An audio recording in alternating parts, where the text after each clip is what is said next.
Hi everyone, welcome. Greg from Big Road Travels. We're going to be talking a little bit today about this, all things travel and this credit cards situation. I've been kind of warning people to take a closer look at this Capital One Venture X because a lot of people have been comparing it to the Chase Sapphire Reserve ever since Chase increased their annual fee. And so it's caused quite a stir for those of us in the points and miles community and really for those traveling at large. Well, it's even reached the young people because there's some young guys I check out and they're talking that Venture X just destroyed its most valuable perk. Okay, right? These young, like college age guys or a little older than that who have been traveling, either are on mom and dad's credit card or their own credit card as authorized users. And so Capital One's made some changes to that. Capital One Venture X have made changes to that. And all these people going in these club lounges, these Capital One club lounges. And Priority Pass has already changed the game on the lounges. Well, take a closer look at Capital One Venture X. I tried to warn people about it. It is not comparable to the Chase Sapphire Reserve and maybe not to the Chase Sapphire Preferred either. Okay. It just may be a very, very entry level premium travel credit card because even the credits they give you, that $300 travel credit, you got to use through Capital One's own portal. Chase, you don't have to do that. You can go to any airline, train, bus, plane, hotel, and it's a travel credit automatic off of your statement, $300. So, okay, so there's that. So I've already did a video on that, deep dive on that. Southwest card. Uh-oh. Should you keep or cancel your Southwest card now? Oh my, now this is gonna really hit some of y'all. Some of y'all are Southwest heads. You just love them and you got every card they got. Uh-oh, every card they got going up. Oh, and guess how much? $80. Now, all of you people that were getting ready to jump off the side of the building because Chase Sapphire Reserve, right?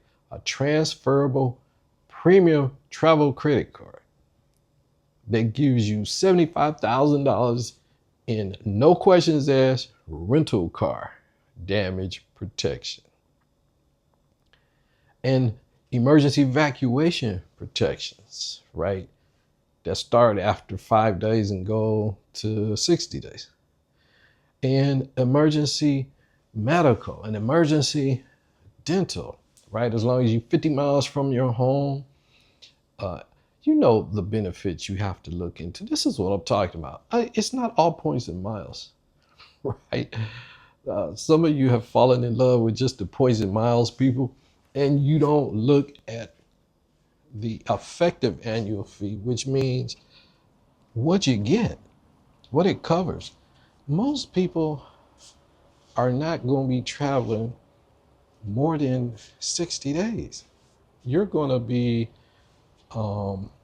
right within the window that you need to be. And that's why I talk about that Chase Sapphire Reserve the way I do, because it's going to meet most of your needs, or even the Chase Sapphire Preferred. Okay. Now, I've already talked about all of that in other videos with the Chase Sapphire Reserve. So check it out if you're looking for information on the travel, emergency, medical, dental, evacuations. There's a lot of stuff in there. It's almost like an AD&D policy.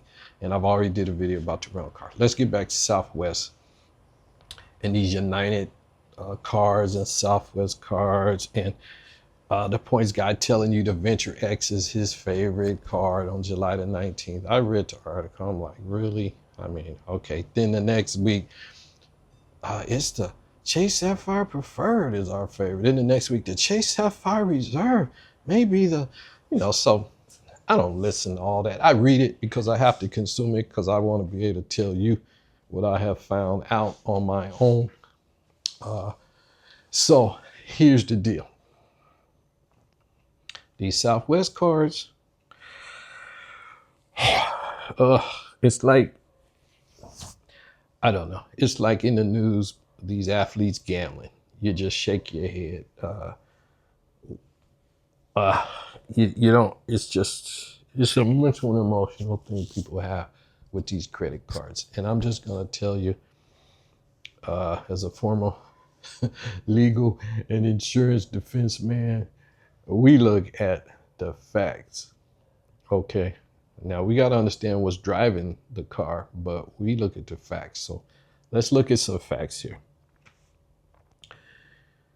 There's several people that are talking about this venture, Capital One Venture X, and what it's doing to these authorized users now, what you got to pay, and the lounge access to get 7-8 people into the lounge with you. That's all coming to an end February 2026. Okay, so go to the Capital One Venture X website, like I told, like I asked you to do regarding your primary rental car coverage and how it's only 15 days consecutive, right? Versus Chase Sapphire Reserve, which is 31 days. Certain Amex cards, which is 31 days. Even a Bilt Master credit card gives you 31 days.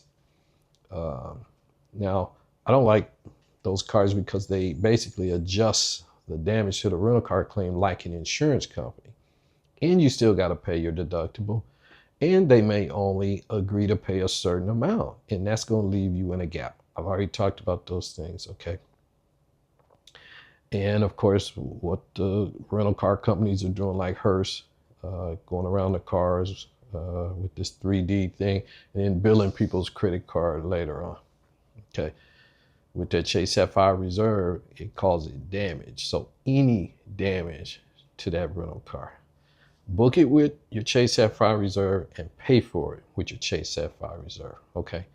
Always book your travel with the credit card and pay for it with that same card. That's how you get some of the protections of your credit card, okay? Make sure you do that at a minimum. Okay, now, these Southwest cards, oh me, oh my. Southwest has 5 credit cards issued through Chase, and according to Chase, they're all going up. So, what is there going to be a $99 card, but then there's going to be, what, a $229 card? Now, the Chase Sapphire Reserve went up $245, and people were getting ready to jump off of buildings. That's only another $4.71 a week, okay, for all the protections that you get. And I think people just don't understand, and I'm trying to help them look past, 3 or 4 points per dollar and things like that. I'm not a fan of these branded credit cards, none of them. Some of you may get a benefit because you live in a city with a hub, the airport is a mile from where you live, and you've done the math, and the Southwest card works out for you. You're able to qualify, get the companion pass, and it just works. The math works for you. That's why we should check your own oil.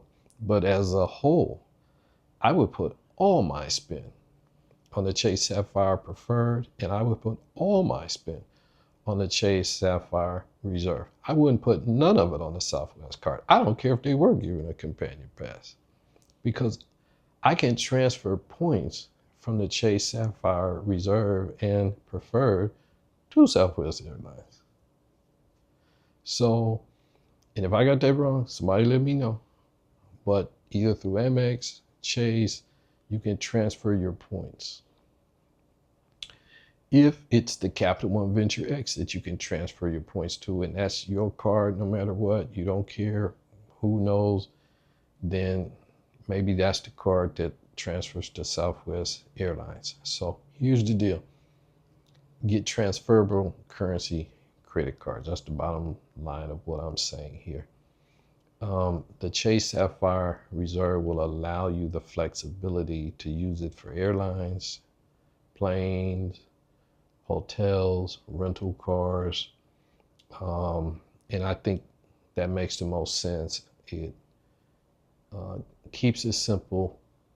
You stay within the structure of transferable currency, which has the most value. And even the points guy would tell you that, and all these other YouTubers would tell you that too. Now, here's one thing I want you to think about, those of you that have not done your summer travel. As you prepare to go on your summer travel, try and get these hotel benefits and any elite qualifying nights you can. Sign up for these things. Even if you don't think you'll be staying at a Hilton next year or a Marriott, just sign up for it. Even with the airlines, just sign up, even if you're going to just be taking one flight with them, because you never know what may happen. So just get their loyalty membership and see what happens, right? Because things can come up. And just giving you the update on the Capital One Venture X changing with these authorized users and their own Capital One Club access and Priority Pass access for how many people you're going to be able to take with you. Southwest Airlines credit cards are changing. How many bags you can take. How many people on a reservation? Is it 8? Will you be able to book your seats because you have priority with a particular Southwest credit card? So you'll need to do a dive into the particular card that will benefit you, because the annual fee, whenever your time comes up for the increase, or if you apply for the card, it's going to go up. Many people are hooked on the companion pass. Me, not so much. I mentioned this to you before. I talked to a pilot, sat next to him for 5 hours and asked him. He didn't care about any of the gimmicks. He just said he looks at the safety record, he looks at the aircraft, and who's ever got the best deal, best safety record, and the pricing. He said that's who he flies, because most airlines are pretty good today. He said there's a few bad ones in the world. Watch out for them. But other than that, he said he's not even loyal to the one that he worked for 35 years. And I'm not even going to tell you what that one was. But I appreciate what he told me, and it helps me when I go out to search Google Flights. When I go to search which airports I want to fly from, if I have a choice like BKK or DMK here in Bangkok, before we came here to Chiang Mai, and if I want a certain type of airline or airplane. For instance, when we work our way back to North America, I'm deciding if I want to fly into California, if I want to fly into Vancouver, Toronto, or just where I want to fly out from. Do I want it to be Hong Kong, Tokyo? Because certain airlines, like Japan Airlines, they're only flying them 777s mostly out of, Haneda and Narita. And some of them will fly those Airbus A350s, those big boys. That's the one I want to be on. Or those Boeing 787-900 Dreamliners, 787 Dreamliners, 10, the 9, the 8s. And so I'm looking at the aircraft too, and the city I need to fly from to make sure I get that aircraft. And they can switch it up on you, but mostly if they're running that route, you can check from what most people are saying that's the plane they were on. So those are the things I'm looking for. So you're gonna have to do some homework on your own too, to see if you're a Southwest person, which card you're gonna get, you're gonna keep it, you're gonna cancel it. And you've got to kind of do a similar analysis, just like I talked about with the Chase Sapphire Reserve. You got to do your own cost analysis.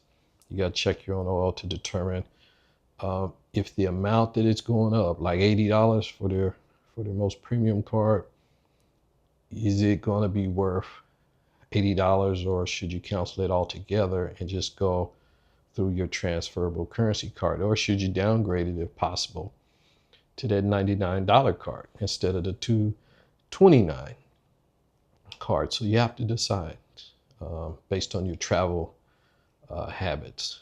Okay, so that's the update. I keep trying to tell people about this Capital One Venture X. I don't care what these so-called experts tell you, and I like them, right? But the points guy, even Sebi, tried to make an argument between Capital One Venture X and Chase Sapphire Reserve, and Sebi knows better. He knows better, and but you know, hey, that's his view of it. I totally disagree with him, and I can prove it, right? Let me just give you this. Go to artificial intelligence and just ask them. You'll be surprised. Now, you'll have to go back and forth. I have to go back and forth with artificial intelligence. But you go back and forth with it, they come out that the transferable currency is better than any of these branded credit cards, okay? And next, I'm going to be talking about one of them to let you know which one I really have to talk to my friends about, these hired people, okay? And I'm a globalist, but I'm going to talk to you about it, okay? Greg from Big Road Travels in Chiang Mai. See ya. Get traveling.